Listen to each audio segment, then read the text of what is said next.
അപ്പോൾ ഗൈസ് നമ്മളെ വീട്ടിൽ ഇന്നലെ കള്ളം കയറിയിട്ട് അവിടെ കുത്തി തുറന്നിട്ടുണ്ട് ഗൈസ് നമ്മളെ ജനാല്. പിന്നെ മുന്നിൽ ഡോർ വന്ന് കണ്ട് ഞങ്ങളിവിടെ ആരും ഇല്ല എന്നാണ് അവർ വിചാരിച്ചിട്ടുള്ളത്. എന്നിട്ട് മുന്നത്തെ ഡോർ കുത്തി വിളിക്കുന്ന സൗണ്ട് ഇട്ടിട്ട് ഇപ്പം ഞങ്ങളൊക്കെ നീച്ച് വന്നു. അപ്പോൾ ഇതിന് കള്ളം ഓടി രക്ഷപ്പെട്ടു. ഞാൻ ക്യാമറ ദൃശ്യങ്ങൾ ഞാൻ കാണിച്ചു തരാം.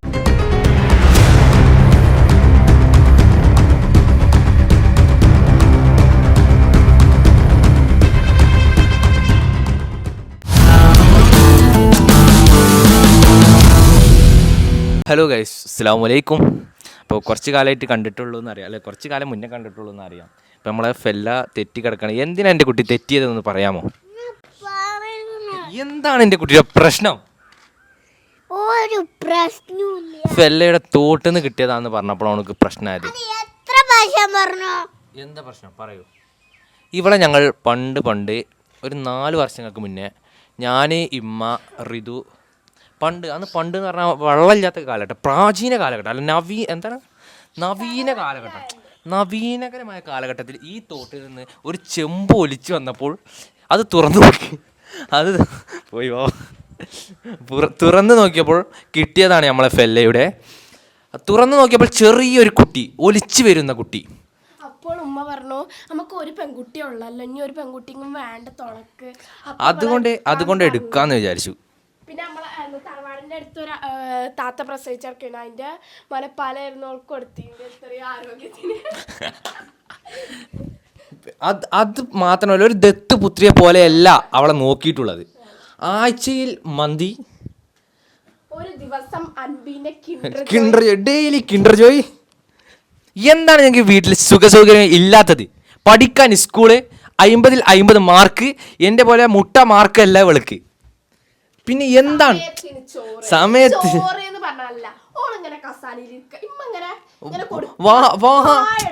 വാരി ഉണ്ണുകയാണ് ഫെല്ല.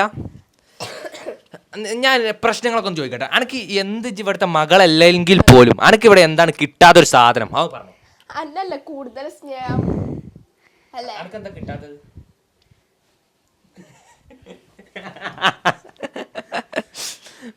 എൻ്റെ കുട്ടി വന്നാണ് ദുഃഖിക്കാൻ. ഇനി ഒരു 12 വയസ്സാകുമ്പോ അമ്മ ജാരിക്കുട്ടി ഇനി കുറച്ചും കൂടി വലുതായാൽ അവളെ തുടക്കാൻ ഏൽപ്പിക്കും, പിന്നെ തിരുമ്പാൻ ഏൽപ്പിക്കും, ചട്ടി കഴുകാൻ ഏൽപ്പിക്കും. അതൊക്കെയാണ് ഇനി എൻ്റെ കുട്ടിയെ ചെയ്യാൻ പോകുന്നത്. ഗൈസ് പാവാണ് കുട്ടി. എന്നാ ഇത് ഉമ്മാൻ്റെ വയറ്റിലുണ്ടായി. ഞാനിവിടെ ജനിച്ചു നിന്നപ്പോൾ ഉമ്മാൻ്റെ വയറ്റിലുണ്ടായതാണ്. ഇനി സന്തോഷമുണ്ടോ പറഞ്ഞു കേട്ടിട്ട്? അല്ല പാപ്പ പിന്നെ കാര്യമാണ് ഞങ്ങൾ പറയുന്നത്. ഉമ്മാനോട് ചോദിച്ചു നോക്ക്. ഉമ്മ നിന്നെ ഗർഭിണിയായി പ്രസവിച്ച് വന്നതാണ്. നീ എനിക്കിപ്പോഴും ഓർമ്മയുണ്ട്. അന്ന് കൊറോണ ടൈം ആയിരുന്നു. അന്ന് ഞങ്ങൾ സ്കൂളിലൊന്നും പോയിട്ടുണ്ടായിരുന്നില്ല. നേരെ എന്നെ ജനിച്ച് എൻ്റെ കയ്യിലേക്കാണ് തന്നത്. ഇപ്പോൾ ബാത്റൂം പോയതായിരുന്നു. അപ്പോൾ എൻ്റെ കൈക്കൊക്കെയാണ് അന്നെ വെച്ച് തന്നത്. അതുപോലെ തലയിൽ വെച്ചാൽ പേനരിക്കും, നിലത്ത് വെച്ചാൽ ഉറുമ്പരിക്കും എന്ന് പോലെയാണ് ഞാൻ എന്നെ നോക്കിയത്, അല്ലേ? പിന്നെ നിന്നെ ചെറുപ്പത്തിൽ കുളിപ്പിക്കുന്നത് വരെ ഞാനായിരുന്നു. അത് ആനിച്ചേച്ചിയാണ്. ആനിച്ചേച്ചിന്റെ ഒപ്പം നിന്നത് എങ്ങനെ ചെയ്യണം എന്ന് പറഞ്ഞു കൊടുത്തിരുന്നത് ഞാനായിരുന്നു. മറിച്ച് അതൊക്കെ ഞാനാണ്. ഡെയിലി അവൾക്ക് ലാട്രിജൻ കലക്കി കൊടുത്തത് ഞാനായിരുന്നു. എനിക്ക് ഓർമ്മയ്യ. ഡെയിലി എനിക്ക് എന്താ കിട്ടുന്നത് ഇവിടുന്ന്? ഡെയിലി മന്തി ഉണ്ടോ? അന്ന് വോയിസ് പറഞ്ഞ കേൾപ്പിച്ചാൽ പോടുന്നുണ്ട്.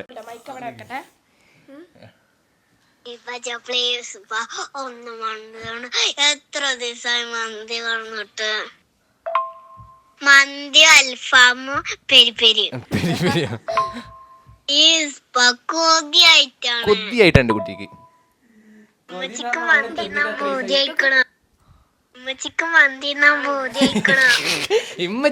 എന്നാ പൂതിക്കണ അടിക്കുട്ടി വോയിസ്. ഉമ്മാക്ക് നോമ്പാണ്.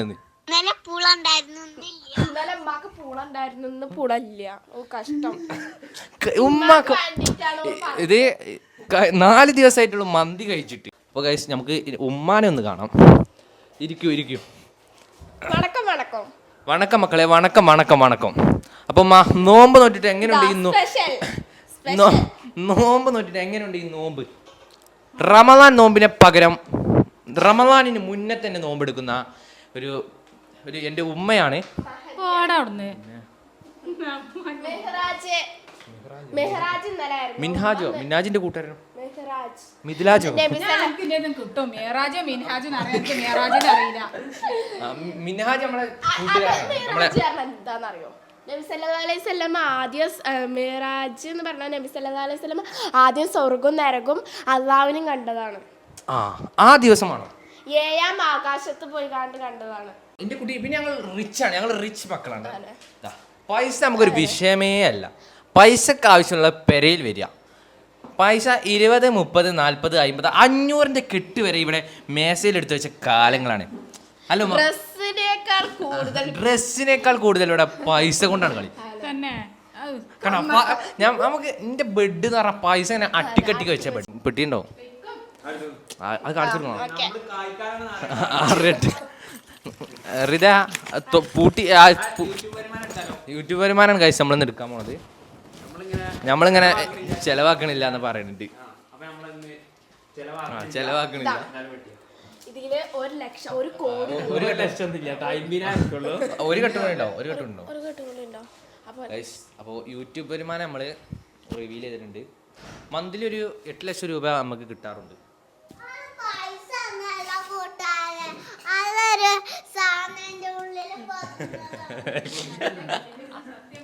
സത്യല്ല, റബ്ബർ ഊരില്ല, പൈസ റബ്ബർ ഊരരുത്, പേപ്പർ മടക്കി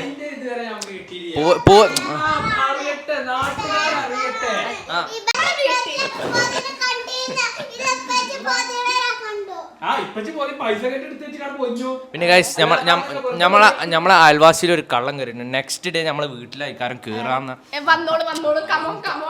ഞാൻ പറഞ്ഞ വരിക. കള്ളം കയറിക്കാണ്ട് നേരെ ഇങ്ങോട്ട് വരിക. ഞാൻ പറഞ്ഞുതരാം. എന്നിട്ട് ഒരു സാധനം കാണിച്ചു തരാം.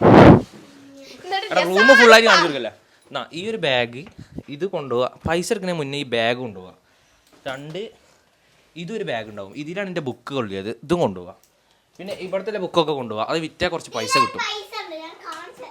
അതിൽ പൈസ ഒന്നുമില്ല. അപ്പൊ ഗൈസ് കുറച്ചും കൂടി പണം കിട്ടണമെങ്കിൽ ഈ അരുളി ഇങ്ങനെ വിളിച്ചാൽ മതി. പൈസ നിങ്ങൾക്ക് ആവശ്യമുണ്ടെങ്കിൽ ഞാൻ ഇവിടെ വന്നിട്ട് താക്കോൽ വഴി വെക്കുന്ന സ്ഥലം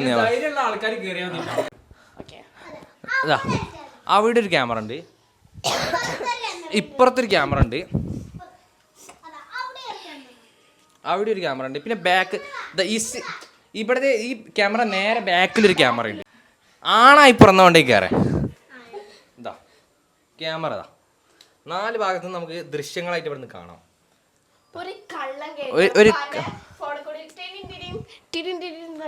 ഞങ്ങൾ അടി ഉണ്ടാക്കുന്നത് കാണാനാണ് ഈ ക്യാമറ വെച്ചിരിക്കുന്നത്. കള്ള ചേരായിട്ട് കയറില്ല. ഞാനും ഋതു അടി ഉണ്ടാക്കുന്നത്, ഞാനും വലിയ അടി ഉണ്ടാക്കുന്നത് കാണാനാണ് ഇവിടെ ക്യാമറ വെച്ചിട്ടുള്ളത്.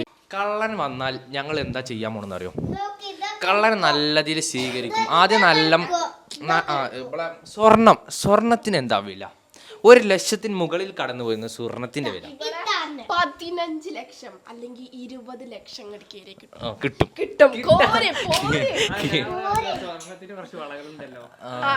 അത് എടുത്തുകൊണ്ടാ കവർന്ന് ഒരുപാട് എടുത്തിട്ടോ ഞങ്ങളെ സ്വർണത്തിൻ്റെ. ഗൈസ് ഇവിടേക്ക് വന്നാൽ നല്ല സ്വീകരണം ചെയ്തിട്ട് ചോറ് വിളമ്പി തന്നിട്ട് ഞാൻ അവിടെ നിന്ന് വിടുകയുള്ളൂ കേട്ടോ. അങ്ങനെ എന്തെങ്കിലും തരും. നേരെ ഞാൻ ലേറ്റ് ആകാതെ എന്നെ വന്ന് കാണുക. സാനുപ്പാ നീച്ചടാ സ്കൂളിൽ പോകാനായി. അപ്പോൾ എൻ്റെ ബാഗ് ആദ്യം എടുത്ത് കൊണ്ടുപോകും കേട്ടോ. എൻ്റെ ബാഗ് എടുത്ത് കൊണ്ടുപോയാൽ ഞാൻ ഒരു 5 പാവം ഞാൻ തന്നിട്ട് ഞങ്ങൾ എടുത്ത് വിടുള്ളൂ. വാണി 2 ചോട്ടും തരും ഒപ്പം. കള്ളം ബിരിയാണി ഇത് ഇവിടെ വെക്കണത് ഞാൻ പറഞ്ഞേ.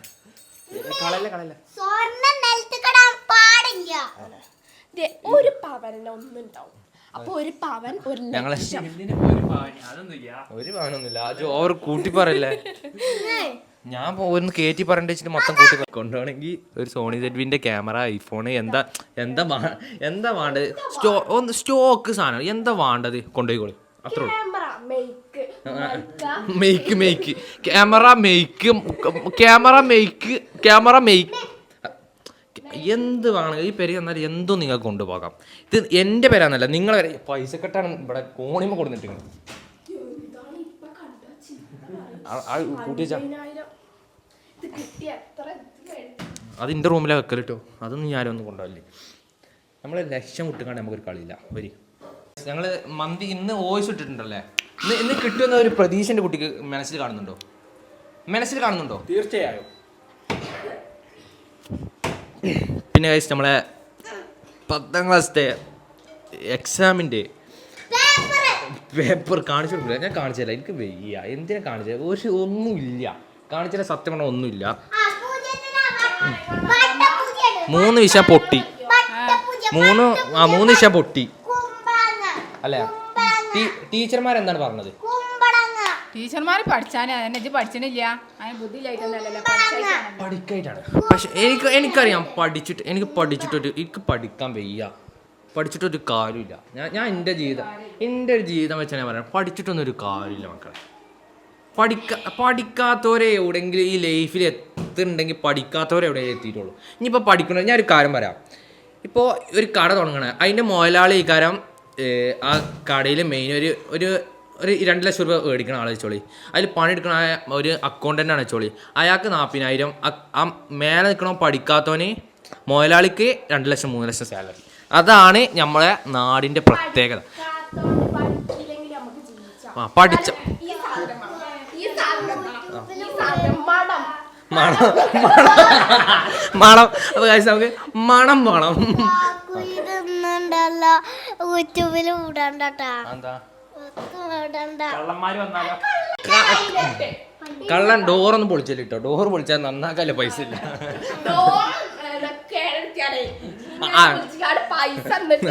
പൈസ തന്നിട്ട് പോയാൽ മതി. കള്ളം പെരിഞ്ഞൊന്നും പ്രശ്നമില്ല. നന്നാക്കിട്ട് പോകേണ്ടി വരും. ഏത് പൊളിച്ചാലാണെങ്കിലും ഇനി വരുന്നുണ്ടെങ്കിൽ എനിക്കൊരു കോള് ചെയ്യാം. ഞാൻ വാതിലൂടെ തുറന്നിട്ടുണ്ട്. എന്നാ വാതിൽ വിളിക്കണ്ടല്ലോ. അപ്പോൾ ഗൈസ്, ഇതുവരെ നമ്മളെ പെരി കള്ളനൊന്നും കയറി. നമ്മളെ അയൽവക്കം പെരി കള്ളം കയറിയിട്ടുണ്ട്. ഞാനൊരു കാര്യം പറയാം, ഒരു തുള്ളി അണ്ടിക്കുറപ്പുള്ളവനാണെങ്കിൽ ഓവർ ചരക്ക് ഇന്ന് രാത്രി പെരിക്ക് വരിക കേട്ടോ. കത്ര അറിയാം, ഇന്ന് രാത്രി പെരിക്ക് വരിക. അത്രക്ക് ഒരു തുള്ളി ഒരു രോമത്ത് തൊടാൻ പറ്റുന്ന ചേർന്ന് കയറുക, അത്ര. അപ്പോൾ ഗൈസ്, ഞാൻ പറഞ്ഞ ഒരു കാര്യം കൂടി, ഇപ്പൊ ഈ ഡയലോഗ് ഒക്കെ അടിച്ചിട്ട് കള്ളം വന്നാ കള്ളം വരാൻ ഫസ്റ്റ് മണ്ടുക. ഗൈസ്, അപ്പോൾ ഇന്നത്തെ ഇത്ര വീഡിയോ ഉള്ളൂ. നമ്മളെ അയൽവക്കത്തിൽ കള്ളം കയറിയിട്ടുണ്ട്. അപ്പോൾ എല്ലാവരും ലൈക്ക് ചെയ്യാനും ഷെയർ ചെയ്യാനും സബ്സ്ക്രൈബ് ചെയ്യാനൊന്നും മറക്കണ്ട. അപ്പോൾ ഗൈസ്, ഇനി ഒരു പുതിയ വീഡിയോ ആയിട്ട് കാണാം. എല്ലാവർക്കും ബൈ ബൈ ഗൈസ്.